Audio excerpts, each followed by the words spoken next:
Yes, the Homeless Coalition is an advocacy organization.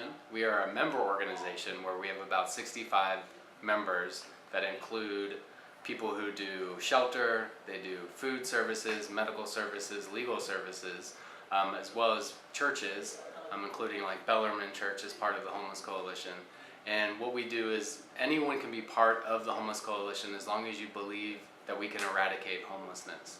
And as an advocacy organization, we spend a lot of time in the court system fighting against maybe the city or the county. Right now we're in a legal battle, where they've criminalized homelessness for our whole county.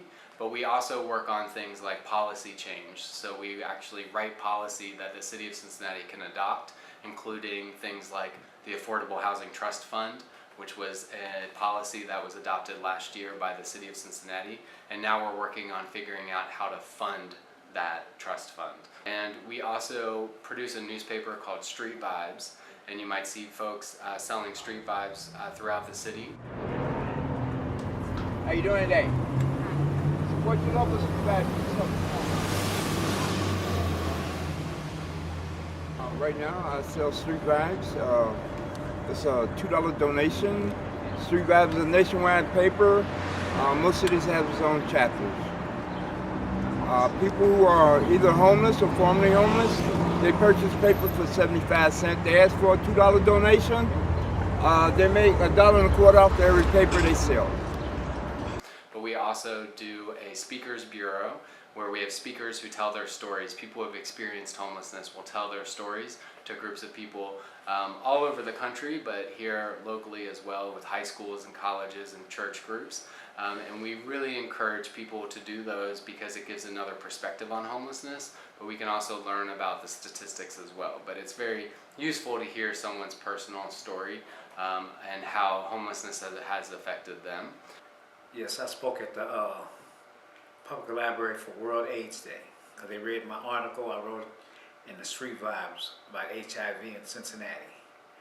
I myself, I am HIV positive, been positive for 22 years. And she said my story touched her, so she wanted me to get up and speak at World AIDS Day.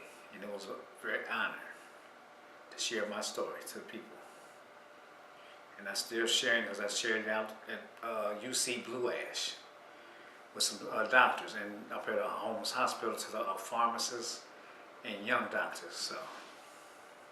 So the Homeless Coalition came out of what we now call the Over the Rhine People's Movement. And that was a loose collective of organizations that did different things, like created the shelter house, or the drop-in center. So we wanted to have a low barrier shelter for people that anyone can go to when it's cold or when it's warm and they need a place to sleep. And the founder of that was a man named Buddy Gray. And Buddy Gray was an activist, really just a community member here in Cincinnati in the late 60s and early 70s. And what he did was he walked by the side of people. He didn't lead people like that by pulling them. He said, what do people want? What are they saying they want? What do they need? And so he helped create a lot of different organizations here in Over the Rhine, including the Drop-In Center, Peasley Neighborhood Center, the Homeless Coalition. And the Homeless Coalition started in the basement of a church as saying, look, we can't just focus on trying to plug these needs in by providing services, but we need to change policy. So the Greater Cincinnati Homeless Coalition was one of the first homeless coalitions in the nation, and Buddy also helped create one for the state of Ohio and also the National Homeless Coalition in DC.